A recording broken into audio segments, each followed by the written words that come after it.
Hey guys, and welcome back to the AC Milan career mode. We're going to go through a couple of tough weeks.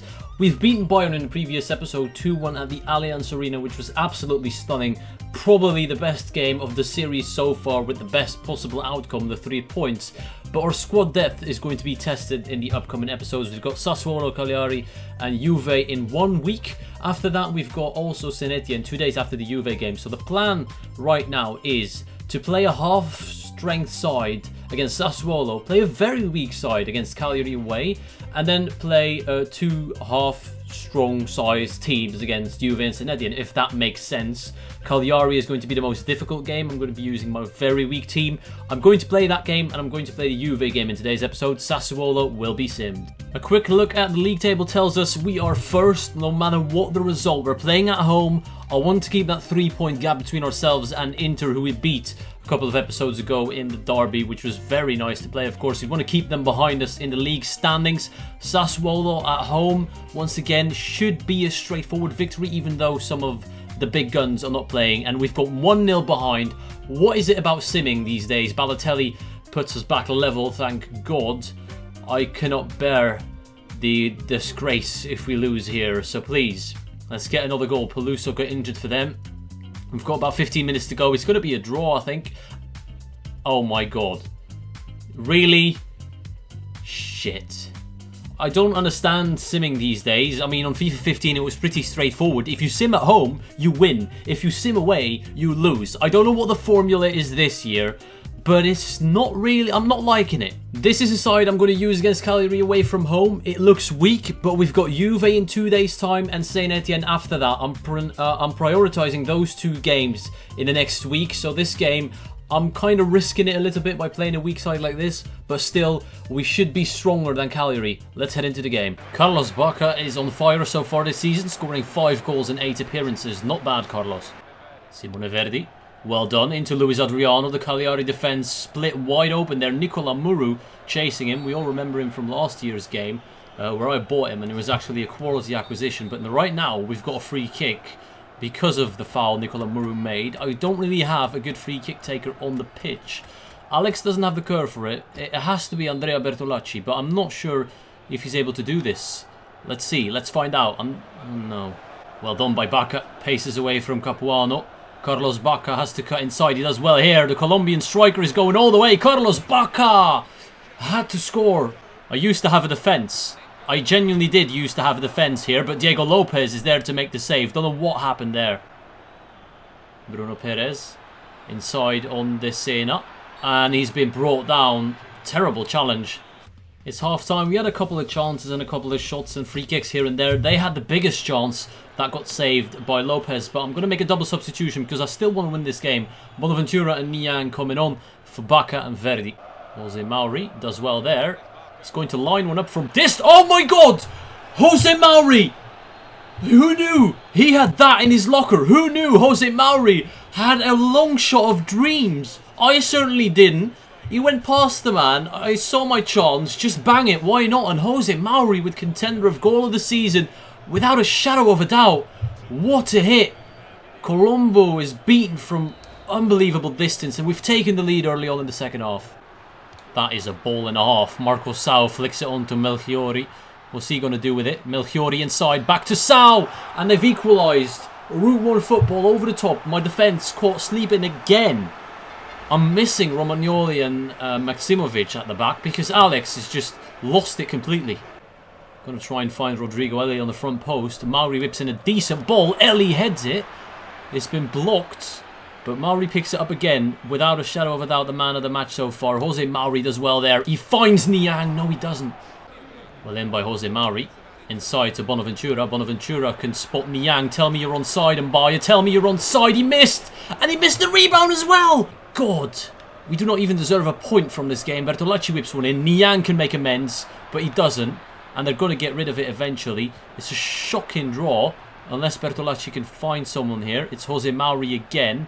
We have to count on our youngster to do the business here. And we don't get the free kick. It's full time. Shocking result again. We failed to beat Sassuolo at home. It doesn't make sense. The simming at the start didn't make sense. I can understand we dropped points here because we had a weak side, but those 3 points in the first game are going to cost us. Pretty much, if you're playing in Europe and you've got the league and the cup, you have to have 3 teams worthy to compete, because I've got 2 starting worthy teams and they both would be unfit if I played against the weak side, so it's unreal how bad the calendar is. I've changed the side a bit. This looks like the strongest team I'm going to use in today's episode, and we cannot afford to drop points here at the Juve Stadium. I saved my best players for this game and I'm hoping they will deliver. A very strong side, most of them are fit. Let's get the win, come on. Despite a wonder goal, it has been a calamity so far. We failed to pick up a win against Cagliari and Sassuolo, and now we're playing the strongest team in the league, arguably. And we have to win. They are 2 points behind us. We've dropped from 1st to 3rd. I cannot see us dropping to 4th after this game. Seems like a pretty standard Juve side in Season 2. Not a lot of changes. Buffon has retired, of course. That's probably the main change. Come on, Ballo and Menez. I need you to step up. I've saved you for this game. Now unleash hell upon our opponents. Bonucci into Claudio Marchisio. He's been given too much space. Bonucci with the shot. Well defended by Milan. And early on, we're under pressure here by a very dominant Juve. Holding onto the ball really well, as they do. Marchisio again denied by one of our centre-backs. That's what we've been missing. A solid defensive performance. But now we're on the break. And Balotelli can slip through Menez. All of a sudden, Menez is in on a one-on-one situation. And when you're through on goal and you score and you fuck up the commentary, there is no going back, because I have to leave this in. Good goal though. Mario Balotelli looking for Carlos Bacca. Bacca inside. Well played. Waiting for the run from Balotelli. We can make it 2-0. Mario Balotelli makes it 2-0. Milan on fire. The criticism from the past 2 games is all of a sudden gone. It's just completely gone. We're on fire again. De Jong into Menez. Well played by Nigel. Menez tries to take on Sturaro. He finds Bacca in a bit of space against Stefan Lichtsteiner. He uses good strength there to hold on to it. Bacca inside now. Carlos, well done. Can he keep going? I thought he was going to get fouled there, but no, he's going to make it 3-0 instead. Carlos Bacca hits it in off the post to make it 3-0. Second time we hit the post and it goes in this game. 3-0. Not even half an hour played. What is going on? Sometimes FIFA can be a weird game. We are not in control of this half. We are not dominating Juve. They are bossing possession. We've had 3 shots each and we are 3-0 in the lead. That is what you call clinical. One change, Giacomo Bonaventura played in the last game. He's not quite fit to play the second half. Andrea Poli is coming on. Çalhanoğlu inside to Menez. The Juve defence is all over the shop. They used to be good. Bacca for 2 or 4-0 even. Why am I saying 2-0? It's 4-0 now. Carlos Bacca scores again. In a bit of a predicament here. Romagnoli has to mark the man, but someone has to close down Alvaro Morata. We're not doing that, and they've scored 4-1. Oh my god, they made it 4-2. What's going on now all of a sudden? Why have we switched off? Pogba with the goal. This is a joke. If they make it 4-3, Chiellini has pushed up all the way. Rossetti nearly finding Pogba. Abate prevents that, but they nearly scored. They're all out. Oh my god. Oh, what are we doing? No, genuinely, what is going on here?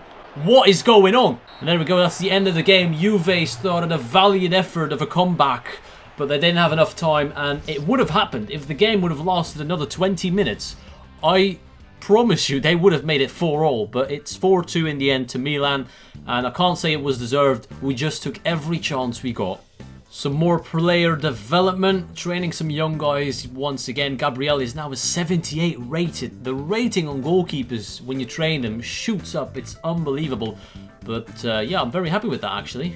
Maybe Gabriel could be the heir to the throne of Diego Lopez. Who knows? Maybe we don't even need to buy a goalkeeper. But it's almost time to end the episode because we've got Saint Etienne coming up, who are currently 3rd. They need the points. Bayern, I don't know what they're playing at, but they're 5 points behind us. They need to beat Anderlecht if they want to finish at least 2nd. We've also got Bologna and Carpi in the next episode. 3 games, of course. We're going to read through the messages and then call it an episode. Scouting updates. That's always interesting. Andrea Bertolacci is happy to play.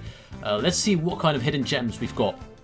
Let's take a quick look at our youth academy. Some really good players in there. Unfortunately, none of them have made it to the first team just yet. Carlos Pinto has been in the squad for a couple of months, but he's only in the 60s when it comes to rating. We've got some high potential players in here that look interesting. I'd say the most interesting one to look at so far could could be this guy, maybe Victor Pereira, but I would put my money on Federico Carninho to be a fantastic player. Physically is fantastic, but in his other stats he needs to grow a bit before he can turn into a good player. If you have any tips regarding the youth system, then let me know, because it's changed quite a bit. I hope you enjoyed this episode though. I want to thank you all for watching, and I'll see you all later.